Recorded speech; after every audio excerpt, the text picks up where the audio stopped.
Tayo ho dito sa PH Update, sa totoo lang, itong si Auntie Claire, hindi na ho natin alam kung sino kalaban niya. Kalaban niya na ho siguro sarili niya.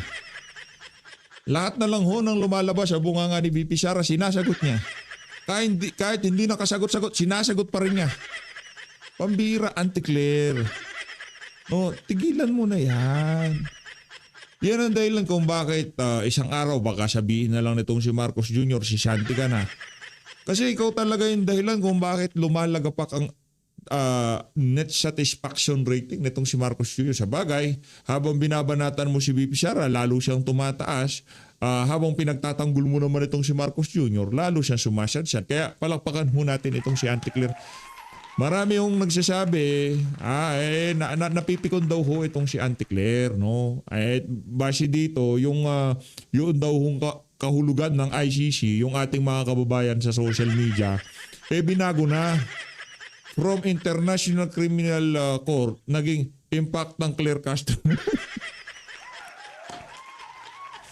Ang bira, lakas mga asar talaga ng mga natin, mga kababayan nating galit kay Auntie Claire. Hindi lang taga-suporta ni dating Pangulong Rodrigo Duterte. Marami hong galit dyan sa mama na yan. By the way, bago ho natin babara niya ang di natin malaman kung anong nangyari dito kay Auntie Claire. Dati noong mga naunang taon, bago pa mangyari lahat ng kabalbalan na to ni Marcos Jr., medyo normal naman niya si Auntie Claire eh. Kumbaga ngayon na lang ho talaga siya yung tipong nagbago ho siya. Di ba? From binabanatan niya si Marcos Jr., ngayon pinagtatanggol niya na. Sa bagay, magsama-sama ho yung mga trapo dito sa administrasyon na to. Dahil ngayon, Lunes ngayon, impeachment mamaya, no? Impeachment trial ni VP Sara. Kung bago lang ho ko si PH Update, siya like at subscribe. Masaya na ho tayo dyan. Umaga na ho ang impeachment nitong si VP Sara. O hindi na ho siya hapon. Wag ho kayong magpalito. Baka abangan niyo ho ng hapon. Tapos na ho yun. Umaga pa lang, yung mga kailangan malaman ng ating mga kababayan na detalye dyan sa impeachment na yan, ihahatid ko sa inyo. Blow by blow dito sa PH Update. Unahin na ho muna natin itong kay Auntie Claire. Itong si Impact ng Claire. Hindi ko alam lahat na lang, pati ba naman yung sinabi ni VP Sara dyan sa dahig, chini-cherry pick nila yung sinasabi ni VP Sara tapos ginagamit nila laban dito kay VP Sara. Ngayon, ang maipapayo kay VP, dalas-dalasan mo pang pagsasalita, VP. Dahil pag nagsasalita ka talagang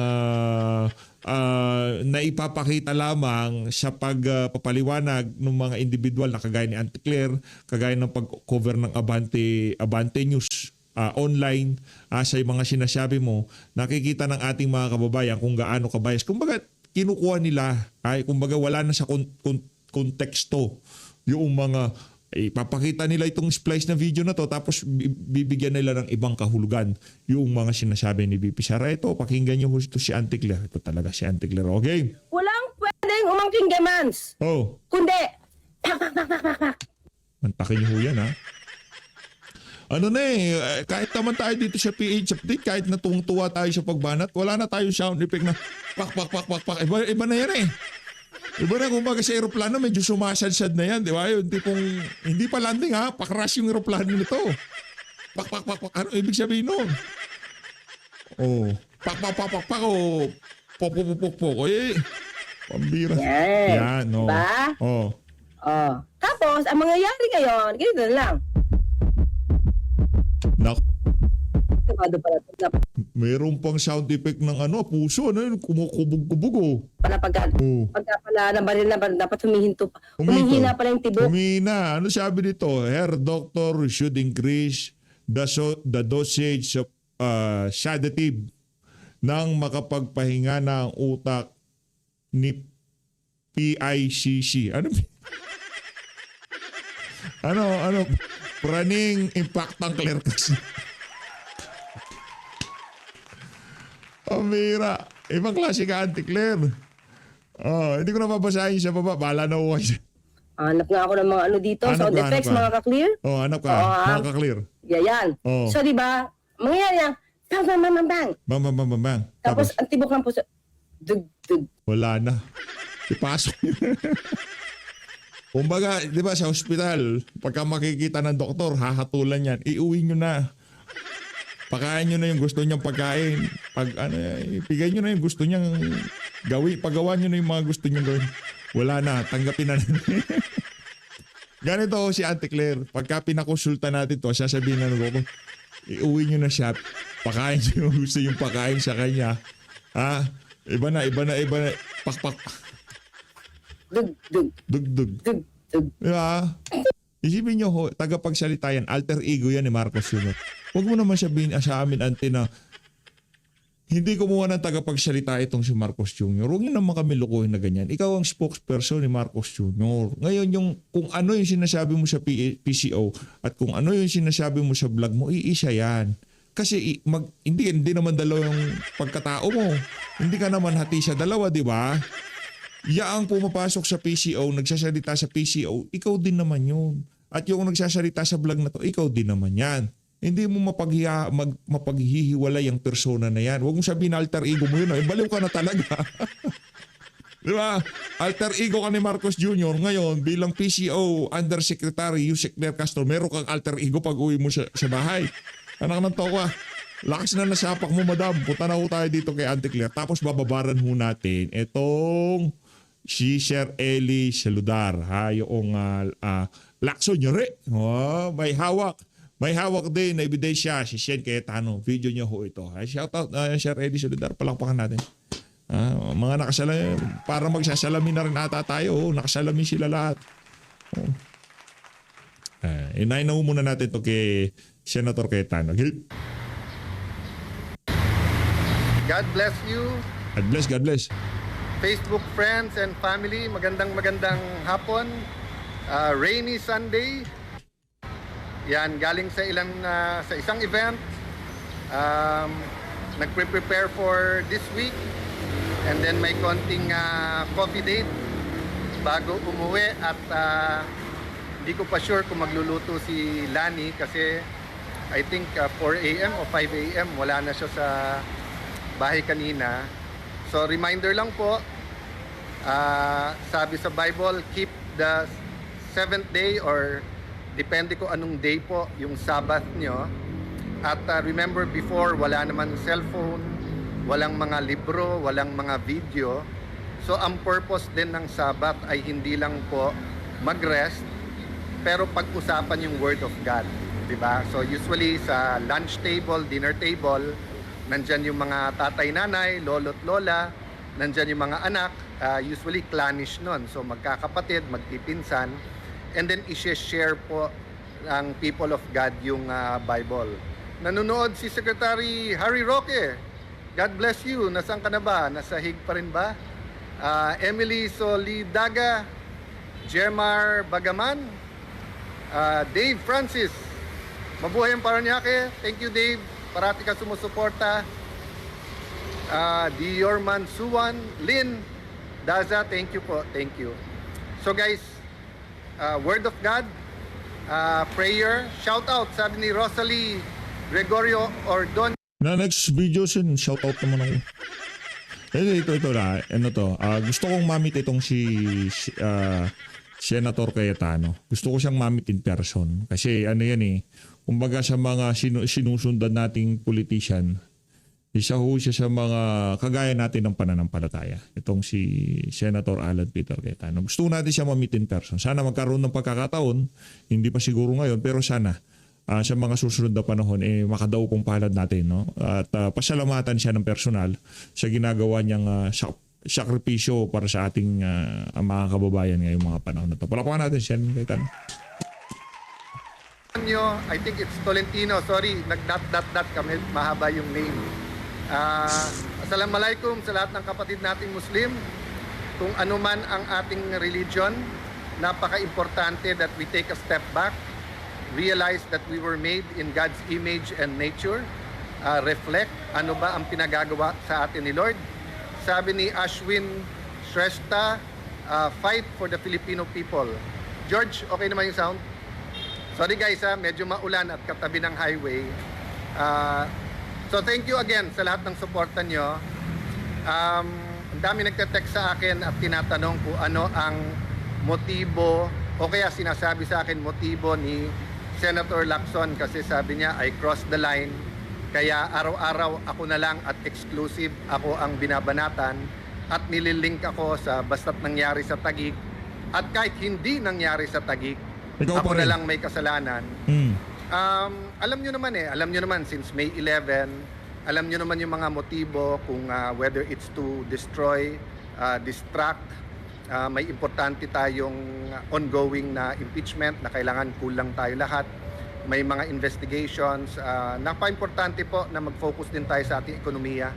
Napakamahal ng kuryente, mga bilihin tumataas. So I won't point fingers to everyone.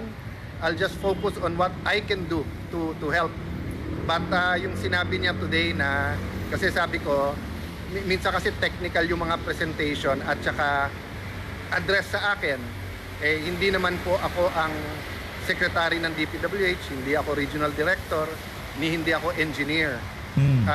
So sabi ko, pumunta na lang siya or kung sino man gustong pumunta para makita, 'di ba? Apples to apples talaga. Ito yung pondo, ito yung project.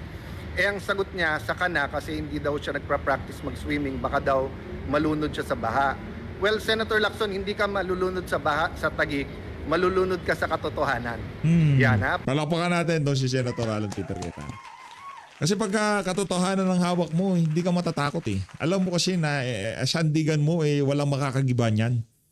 At tayo naniniwala, ang pinanghahawakan nitong si Senator Alan Peter Cayetano, na katotohanan dyan sa mga paratang na yan, nitong si Ping Lacson, walang makakagiba dyan sa mga katotohanan na yan. Kaya tuloy-tuloy lang po tayo sa pagsuporta dito sa mga individual na kagaya nitong si Senator Alan Peter Cayetano. Palakpakan natin. Palakpakan natin. Matindi-tinding sakripisyo yan. Yung ideya lamang na makulong ka sa mga kasalanan. Okay lang yung tipong, kasalanan ko naman, makulong ako. Nag-violate ako ng ganitong traffic rules o kung ano man yan, multahan niyo ako, walang problema. Kasalanan ko naman eh. Di ba? Pero yung gagawan ka, yung merong nakaabang na enforcer dyan, hindi ka naman nag-beating the red light. Pag lampas mo, titiketan ka na beating the red light. Doon magkakagulo tayo. Di ba? Yung tipong, teka lang, naka-green eh. Hindi naman naka-red yan, naka-green yan, di ba? Pagtawid mo, doon tayo nagkakaproblema. Yun si Ping Lacson, yung nakaabang. Yung sa tawid ng karsada, na kung saan naka-green naman pero tinitikitan kayo si Ping Lacson. Pagpanay kasinungalingan ang nakakalunod yung katotohanan. Awa ng Diyos, yung 30, 40 years ago na mga baha na 2 months, 3 months hanggang waist, hanggang dibdib, no? Lumaki ako sa Taguig po na ganyan ang nararanasan, no? But ang flood control projects po sa Taguig were ongoing. Then yung major po ay plinano nung martial law pa, pero na-implement to around 2001 yung road dike. And then panahon po ng Pinoy nagawa yung road dike. And then yung expansion ng road dike na pinipintasan nila ngayon na sinasabing flood control for reclamation, yan po ay during Duterte time. At nung inumpisahan pa nga yan, iba pa yung congressman namin. But the point is, hindi ka malulunod sa baha dito. I mean, barring 10 days of rain or an extraordinary rainfall na may mabara. Kasi kahit pa paano, compared to the other Metro Manila cities, flash flood or certain areas na lang po. But I continue to invite everyone, see the beauty of Taguig. Nagpaganda po nito, unang-una ang Panginoon. Pangalawa po, business leaders, community leaders, religious leaders. Of course, Lani played a big role of bringing everyone together. Moral uprightness, moral recovery program, tamang values is a big part of it. And alam to ni Senator Lacson, maraming side stories. So ayoko pong madamay-damay, medyo tumatahimik sa Senado, medyo we're getting down to buckle down to work. Maraming dapat i-focus, pero yun nga, isa lang ang gusto niya i-focus. Wala naman po tayong magagawa doon. Kung hindi, as he does his worst, we will do our best. As he spreads lies, we will spread truth. Having said that, panahon na ilahat. After the SONA, anong kasunod doon? Mga solusyon, di ba? Kasi when you say state of the nation, para ka pumunta ng doktor. Sabi ng doktor, may sipon, may lagnat, payat, baka may malnourished. So pumunta ka sa doktor, una para malaman kung anong sakit, pero pangalawa, anong gamot, di ba? So kung everyday ang sasabihin lang natin sakit, sakit, sakit, sakit, hindi makakatulong yon. Pero of course, kung sasabihin mo namang walang sakit, tapos may sakit, or sabihin mo walang addiction, pero addict sa alcohol, or addict sa sugal, or addict sa drugs, di syempre hindi magbabago. Truth is the beginning, is the starting point, no? So hindi lang po ako nagpapaulit-ulit, pero Nettie Vasquez, as you said, laban, yes, itutuloy ko po. Sabi ko nga sa inyo, salamat, Sen. in different ways. Pero ang pinaka-powerful na way dyan, surrender to God, Surrender to lift God. it up to God, pray, magbuo ng communities, at tanungin sa Panginoon, ano ang ating mga next step as a community. Pero syempre, the local government, barangay, all the way to the national government, we should always demand what is the best. The government should always give the best. But yesterday, yung topic natin is meron din tayong mga responsibility. So, linawin ko yon ha. As we demand the best from government, we also have to demand that we be responsible as a community and ask ourselves what we can do. Diba? Sabi nga po ni JFK na naging famous, diba? Ask not what your country can do for you, but what you can do for your country. So, dadagdagan ko yon, diba? Demand the best from your government, but also ask yourself what you can do for your country. So kung nakalagay po sa ating pong lupang hinirang o national anthem, kinakanta natin ang mamatay ng dahil sa iyo. So that means we should be ready to give our life. So yes, handa tayo sa mga kaso. Kung talagang ikukulong nila, de ikukulong. But that doesn't mean we will volunteer. Siyempre ilalaban natin yung katotohanan. So God bless you guys. Tuloy-tuloy yung prayers. Tuloy-tuloy lang ho, tuloy-tuloy ang tuloy-tuloy ang laban. Dito ho tayo kay Sir Eli Soledad, tabi ko lang ng konti ang ating napakagiting talaga ng mga pinaglalaban ng sambayan ng Pilipino. Senator Alan Peter Cayetano sa gilid. Tapos itong si ICC ba tatanggalin ko? Hindi ko tatanggalin dyan si ICC. Kasi si ICC ang nagbibigay ng kulay sa araw-araw nating pamumuhay. Na bad trip daw ho siya nung pinalitan ng kahulugan ng ICC. No? Yung impact ang pambira, impact pa talaga. Wala na ba talaga yung bang word na talagang impact ang game. Minority Leader, Senator Alan Peter. Ito, nagparamdam din itong si Senate Minority Leader, Senator Alan Peter Cayetano, laban po kay Senator Ping Lacson, at binabanggit niya, nako, may hawak din tayo.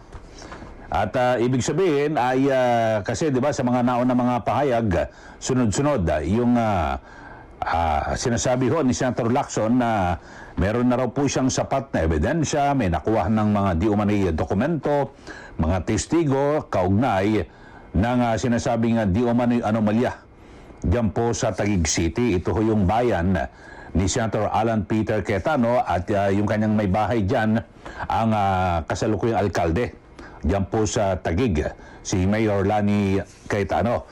So dito ho ay sinabi ho ni Senator Cayetano sa kanyang Facebook live stream ay ngayong araw to, Sabado. Meron din naman daw siyang hawak na impormasyon laban po kay maging kay Senator Lacson at di ba pang mga personalidad na kanyang binabanggit. Ito, panoorin niyo mga kaubayan yung kanyang mismong pahayag at yan po ang ating hihimayin dito po sa ating pagtalakay sa nasabing issue. Panoorin po natin, ito pong si Senator Alan Peter Cayetano. Yan, Naman sinasabi laban. Yung iba naman, dagdagan yung tapang. So, let me assure you guys, di ba, whether we're talking about Senator Lacson o yung ibang nabanggit ko dati, yan, may hawak din tayo pero sa tamang lugar at panahon at sa laban, but sabi ko nga, hindi tayo pwedeng ma-distract. Yan po, ang pahayag ni Senator Cayetano at na kung saan ang sinasabi ho niya, ito eksakto. Babanggitin ko lang ho yung saktong sinabi niya ho, yung sa pinapanood ko sa kanyang video. Ang sabi niya ay, let me assure you guys, whether we're talking about Senator Lacson o yung ibang nabanggit ko dati, may hawak din tayo. Pero sa tamang lugar at panahon. So, meron din po siyang hawak. Ibig sabihin, mag-abang-abang din itong si Senator Lacson sa mga pwedeng hawak na impormasyon ni Senator Alan Cayetano, kasi hindi naman pwede na basta ganun-ganun lang mga kababayan, di po ba? At yung sa mga naunang pahayag, di ba, yung kanyang mga kwento, katulad ho kay Senator Rodante Marcoleta na ikikwento ho ni Senator Cayetano, di ba? Sa mga nakaraan, bakit binutasan yung campaign na contribution o donasyon dito po kay Senator Marcoleta? Donasyon naman ho yun At ibinigay ng pribadong individual, pero kinasuhan ho ng plunder itong si Senator Marcoleta at idinamay ho yung tatlong negosyante na nagbigay po ng donasyon sa kampanya. So dun ho, may nabanggit na rin ho si Senator Cayetano na kay Senator Lacson alam niya rin daw ho, kilala niya yung nagbibigay din ho sa kanya na kontribusyon. At ang sabi nga ho ni Senator Cayetano, kilala ko naman din yung nagbibigay sa'yo pero lahat ba yun, diniklara mo? Sasabihin, pwede ko ba sabihin na hindi mo naman ginastos, tinago o ano? May mga ganun siya binabanggit ho mga kababayan. Pero dito ako sa pagkakataong ito, kasi ho talagang tumitindi ho yung World War. Palitan ho ng mga pahayag ni Senator Lacson at Senator Cayetano. So ito may belta hong pasimple. Ito hong si Senator Alan Peter Cayetano kay Senator Lacson na sabi niya may hawak din ako. May hawak din tayo. Ano kaya ito ibig sabihin? Hindi naman po idinitalya ni Senator Cayetano yung kanyang tinutukoy na impormasyon laban po kay Senator Lacson. Matatanda na nauna nang nagsumite ito pong si Lacson sa Office of the Ombudsman ng mga ebidensya kaugnay ng Anyay Ghost Flood Control Projects diyan po sa Taguig City.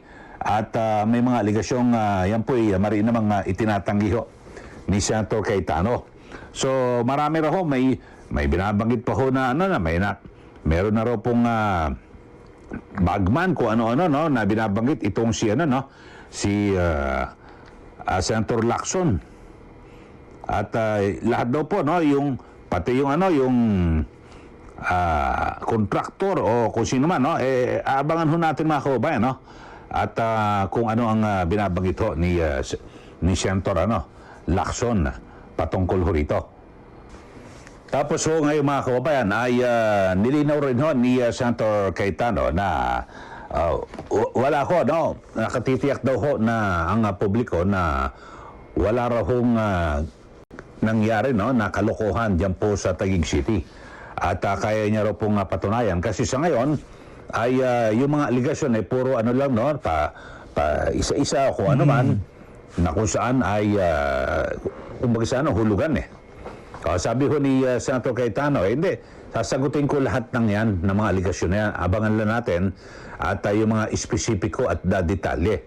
Ito, pakinggan ho natin ulit mga kababayan, panoorin natin yung kasi medyo mahaba po yung kanyang video, kaya yung mga importante na lang ho yung ating kinuha sa kanyang Facebook page at para malaman natin yung sakto ho na binabanggit niya. Ito, panoorin niyo mga kababayan, si Senator Alan Peter Cayetano. Confidence, and let me assure you, lahat ng allegations na binabato sa amin ay masasagot at let me assure you na maayos dito sa Taguig, di ba? As I keep saying, to the best of my knowledge, walang ghost project dito. May mga technical, may mga kailangan ipaliwanag, pero syempre yung details, kailan, sino, etc., dadating po tayo dyan.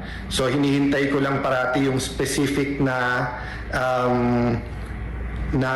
allegation, and minsan kasi hulugan din yung mga allegation. So yan po mga kababayan, at pahayag ni Senator Cayetano at na kung saan ay binabanggit niya na wala akong nakatitiyak daw po ang publiko, tayong lahat, na yung mga aligasyon laban po sa kanya ni Senator Ping Lacson wala pong katotohanan. So abangan natin at kung saan nahantong ho ito. Pero siyempre ho mga kababayan ay talagang alam naman natin yung linyahan ho ngayon At siyempre kapag nasa administrasyon, kakampi ho nila, di ba? Nasa administrasyon at talagang napakatindi ho mga kababayan, no, ng mga birahan. Tapos ang panlaban ho ngayon yung yung kasong plunder at isa ho sa ang pinaniniwalaan na nagagamit ho ng todo-todo rito itong ombudsman na kung saan ay abangan ho natin kung talagang kung paano ho ang gagawin ho rito, mga kababayan, dito sa kaso ni Senator Alan Peter Cayetano. Pero ngayon, siyempre, sinusunod-sunod na ho talaga, di ba? Nauna ho dyan si Senator Jinggoy Estrada, si Senator Marcoleta. Tapos, kinasuhan din ho si Senator ako bagay, obstruction of justice medyo available ho yung kay Senator Robin Padilla. So lahat ho, mga kababayan, tapos ang pinakahuli ay ito hong si Senator Loren Legarda, kasama po yung kanyang anak, mga kababayan. So napakatindi ho, no? At talagang ang binabanggit ho lahat ho uubusin. Pero yung ating mga kababayan, hindi ho ba kayo nakakahalata? No? Hindi ba halata? Na talagang yung ginagawa ng ombudsman, mga kababayan, di ba, parang talagang iba na ho, no? Yung kapag sabihin natin na talagang kalaban o kritiko o nasa oposisyon, hindi kakampi, kaalyado ni Pangulong Marcos Jr., plunder ka agad. Samantalang pag mga kaalyado, napakatagal ho. Kaya nga ito, may binabanggit ho dating speaker Martin Romualdez, mga kababayan, may panawagan ho siya. Sabi niya, pantay na hustisya lamang ang hinihingi ko. Hindi ako uurong sa laban na ito, hindi ako matitinag. Ito ho yung huling statement kahapon ho ito, no, ni dating Speaker Martin Romualdez. So, pantay na hustisya. Speaker, hindi pa mapantay yung ibinibigay na hustisya para sa'yo? Lamang na lamang ka na nga Ikaw ang unang-unang itinuturo di ba, ng mga sinasabi at talagang may pangunahing papel dito po sa flood control scandal na ito. Hanggang ngayon, hindi ka pa rin nakukulong. Hindi umuusad ang iyong kaso. At sa pinakahuli ay, di ba, binanggit ho siya ni Pangulong Marcos Jr. sa kanyang State of the Nation address na kung saan ay patong-patong daw na kaso ang isasampa dito sa kanyang pinsan na si Martin Romualdez. Pero aabangan ho muna natin, mga kababayan, kasi marami po ang hindi naniniwala na ito'y po'y ipakukulong. Maging si Congressman Ege Rice. Hindi ho siya naniniwala na makukulong ho itong si Romualdez. Ako rin ho, mga kababayan Sa ngayon hindi ako naniniwala. At kapag inaisampa na po yung kasong plunder diyan po sa Sandigan Bayan at nakapagpalabas na po ng warrant at nakulong itong si Romualdez, doon pa lang ako maniniwala. Correct. Pero sa ngayon, wala ho, sabi-sabi sa dami ho ng mga, kapag dalit nyo naman, pag si Ombudsman Boyong Rimulya ang nag-anunsyo, tapos di ba, pagkalaban ho, todas ka agad Todos ka agad. Kulong ka agad, di ba? Kapag kritiko, nasa kabilang panig, hindi po kaalyado ng administrasyon, kulong ka agad, plunder. Di po ba? So dito ho ay abangan ho natin, pero humingi pa raw po ng pantay na hustisya itong si Romualdez. Hindi pa ba pantay? Sabagay, tama ka, hindi pantay, lamang na lamang ka. Kasi ang tagal-tagal na Yung sabi nga ni Senator Marcoleta, nagtataka ho siya, nauna pa sa akin yan na maisumite yung kanyang complaint affidavit ng isang buwan. Sabi niya April, tama, April, sabi ho ni Senator Marcoleta. Tapos May yung kay Senator Marcoleta, nauna pong lumabas ang kompletong reklamo at naisampa po sa Sandigan Bayan. Kaya tayo nakapagpalabas ho ng warrant at nakulong na po itong si Senator Marcoleta, kasama po yung kanyang tatlong negosyante na nagbigay lang ho at nagmagandang loob na magbigay po ng durasyon galing po sa kanilang bulsa pribadong pera ho, pribadong individual, nakulong ho sila. Yun po masaklap ho, mga kababayan. So doon pa lang ho ay talagang pag-iisipin mo ang layo Oh, napakalabo. Tapos ngayon ho, di ba, yung pinakahuli, yung kay Senator Legarda at yung sa kanyang anak, mga kababayan, talagang kung iisipin mo rin, solar, ang labo-labo, tagal, paano ho yun, no? Sabi, ghost, electricity o ghost, solar o kung ano man. Paano mangyayari ron? Pinondohan ba ho yun ng gobyerno? May nawala ho bang pera? Ang dapat ho unahin talaga at pagtuunan ng pansin ni Ombudsman Boying Rimulya, yung ghost projects. Dito po sa flood control. Kaya lang, ang nagiging perception nga ho mga kababayan, di ba? Sabi nga ni Congressman Erice, ho dyan, no? Ini-appoint yang si Boying Rimulya dyan sa Ombudsman para protektahan si Pangulong Marcos. Kaya kasi, di ba, sa flood control, may mga aligasyon na di umano ay sangkot ang Pangulo, ang ginagawa, yun, pinoprotektahan.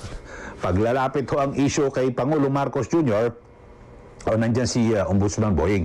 Yun po ang nagiging perception. At sabi nga ho ni Congressman Erice, protector yan. Taga-protekta ho kay Pangulong Marcos. Talagang tumitindi ho mga kababayan, talagang sapilitan. Alam nyo, marami ho mga nakakausap ako dati. Sabi natin, medyo talagang sumusuporta at hindi naman ganun kaasar sa Marcos Jr. administration. Ang gusto nga nila, para tahimik lang, simple lang. Pero sa mga nangyayari daw na ito, hindi, kaya mo, sana nga manalo na itong si Sara Duterte at para maraming makulong. Dahil sa dami ho ng mga nandidismaya. Di po ba na kung saan Yung sinasabi ko, yung tipong kahit na hindi Duterte supporter, dahil alam nila, kahit hindi Duterte supporter, nakagitna sila, pero dahil alam nila kung sakaling manalo itong si Sara Duterte, yung pinanggigigilan nila ngayong mga panahon na to, may papakulong. Kahit ayaw nila sumuporta kay VP Sara, susuporta sila sigurado. Ngayon, yung mga sinasabi na talagang sangkot po dito po sa flood control project ay patuloy ho na nakalalaya at ang sarap po ng buhay. Samantalang yung iba ho ng mga politiko na hindi po kaalyado ng administrasyon, konting kibot lang ho talagang plunder ka agad. Yun po ang pinakamatindi ho ito, masaklap, di po ba? Sana talagang yung tunay ho na hustisya ang mangibabaw at wala pong selective justice o walang kakampihan. Pero kung sabagay, sasabihin nga, di kaya nga na-i-appoint yan di umano para may para pangsanggalang. Dito po, di umano kay Pangulong Marcos Jr. So ngayon, at eto ho, may binabanggit din ho na mukhang trinabaho raw at nagpahiwatig ito pong si Ombudsman Boying Rimulya na trinabaho daw umano yung pagpayag ng Sandigan Bayan na makapagpiyansa si dating Senador Bong Revilla. At sa kasong plunder ito, may kaugnay sa Ghost Flood Control Projects diyan po sa Bulacan. So ang sabi ho niya, mukhang may trumabaho at para mabigyan daw po ng bail. Pero dito ho lumilitaw, talagang kumahina ang kaso, kahit na sabi mo non-bailable po yung kaso, kapag yan po yung napag-aralang mabuti ng korte, pagbibigyan ka na makapagpiyansa. Di po ba? So dito ang sabi, makikipag-usap daw ho itong si Ombudsman Boying Rimulya dito po sa Korte Suprema para tingnan at alamin yung mga posibilidad na ganito na kung saan para mas maging solido raw po ang kampanya laban po sa dito po sa katiwalaan sa ating gobyerno. Abang natin mga kababayan kung ano ba talaga, pero ang sabi ho ni Rimulya gusto raw ho nilang makipagpulong sa Supreme Court kasi sabi niya, umaasa ho siya na may madidiscuss na raw ho ang nasabing issue para mapalawak at mapalakas daw po ang kampanya laban po sa korupsyon. So, yung cooperation daw sa iba't ibang mga ahensya ng gobyerno ay nangangailangan para mas maging matibay yung kampanya laban po sa korupsyon sa ating bansa. Okay ho yan kung totohanan. Pero kung ang laging nabibigyan ho, no, ng sabihin natin, parang kumbaga sa ano, sinasampulan nyo lagi at pinapakita nyo na parang puro kritiko lang ho, nasa oposisyon, parang hindi po paglaban ho sa kampanya, laban po sa korupsyon sa ating bansa, kundi kampanya laban ho sa mga kritiko ng administrasyon, ganun po lilitaw. Kayo ho, ano masasabi niyo rito sa ating mga viewers, sa ating mga tagapakinig, tagapanood dito po sa ating channel? Dito ho, sabi ho, ulitin natin yung una ho, pinaka-main pangunahing topic ho natin dito po sa ating episode ngayon, ito hong sinasabi ni Senator Alan Peter Cayetano na meron din daw po siyang hawak. At ibig sabihin, impormasyon, ilalabas niya sa tamang lugar at sa tamang panahon. Yan po yung kanyang parang pahiwatig laban po kay Senator Ping Lacson. Kinakabahan na ho niyan si Ping Lacson kasi alam niya marami siyang kalansay sa kanyang aparador. Marami ho siyang karansay sa kanyang aparador. Alam niya, kay Paeldon pa nga lang, di ba, nung panahon ni dating Pangulong Rodrigo Duterte, kung talagang dinire-diretso lang yun, baka talagang nagkaalaman na doon pa lang. Pero this time, pag natapos ng administrasyon na to, magkakaalaman ho talaga tayo. Mabibigyan, maraming mabibigyan. Maraming gumugusto Pagka maraming gumugusto, marami tayong bibigyan. Ganun lang kasimple yun. Ngayong mga panahon na to, ang lalakas ng ano nilang aangas sila Ano yan, panahon lang naman. Na kanyang ngayon nakakabanggaan nila ngayon at nagbabatuhan po ng mga aligasyon. Sige po, anong masasabi niyo rito at magbigay na po kayo ng comment dito po sa ating... Ayun na nga mga kababayan, i-follow nyo ho itong si Sir Eli Solidato. Isa ho siya sa mga pinapakinggan, sinusubaybayan ho natin sa Red App. Yan, Red App na tayo ngayon. Wala nang sa Red App. Ang channel niya. Follow ko kayo. Eli Solidato. Wala ho maraming basta si Eli Solidato. Lagay nyo yan. Lalabas yung pangalan niya. Tuloy, maraming salamat po sa pag-support sa page update. Ingat ko kayo lahat. Lahat Pilipinas.